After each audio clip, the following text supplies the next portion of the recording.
ఆయన గతం కాదు, వర్తమానం మరియు భవిష్యత్తు.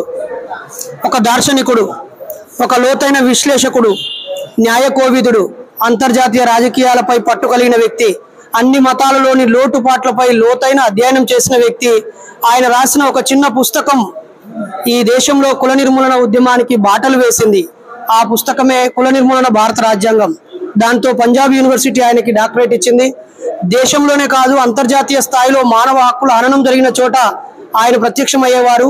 దేశ అధ్యక్షులకి, రాష్ట్రపతులకి ఉత్తరాలు రాస్తూ ఎంతో మంది హక్కుల కార్యకర్తల ప్రాణాలు కాపాడినటువంటి వ్యక్తి. International committee to protect free thinkers అనే ఆర్గనైజేషన్ స్థాపించినటువంటి వ్యక్తి. పెరియారుని స్వయంగా చూసి స్ఫూర్తిగా పొంది ఆంధ్ర పెరియారుగా కీర్తి ప్రతిష్టలు సాధించినటువంటి మహనీయుడు.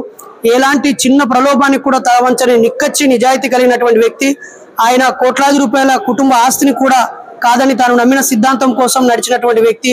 50 ఏళ్ల క్రితమే కులాంతర వివాహం చేసుకొని ఆ రోజుల్లో పౌర హక్కుల ఉద్యమానికి ప్రాణం పోసి బాలగోపాల్, హరగోపాల్ లాంటి వాళ్ళతో, శ్రీశ్రీ లాంటి వాళ్ళతో, కేజీ సత్యమూర్తి లాంటి వాళ్ళతో, కత్తి పద్మారావు, రావుపూడి వెంకటాద్రి ఇలా చెబుతూ పోతే సివి గారు ఎంతో మందికి ఆయన రచనలు స్ఫూర్తిదాయకం.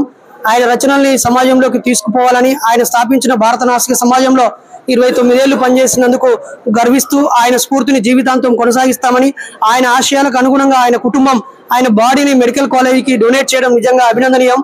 మనందరం కూడా తాతగారి, బామ్మగారి భావాలకు దాసులమై మనం చనిపోయిన తర్వాత మన శరీరం మీద మన ఆశయానికి సంబంధించిన జెండాలు పెట్టకుండా, మన బాడీలని మెడికల్ కాలేజీలకు ఇవ్వకుండా కర్మకాండాలు చేస్తూ పిండ ప్రదానాలు పెడుతూ మళ్ళీ ఇంతకాలం పోరాడినటువంటి ఆ మనువాద చాదస్త అజ్ఞానానికి మళ్ళీ బలైపోవడం అనేది సిగ్గుచేటు. కానీ జయగోపాల్ గారు 80 ఏళ్ళు నిండుగా జీవించిన ఆయన నిజానికి ఈ సమాజానికి ఒక ఆదర్శప్రాయుడు.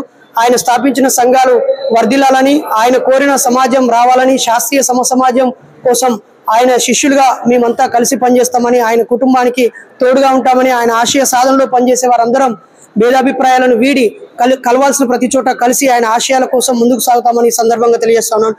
జై ఇన్సాన్.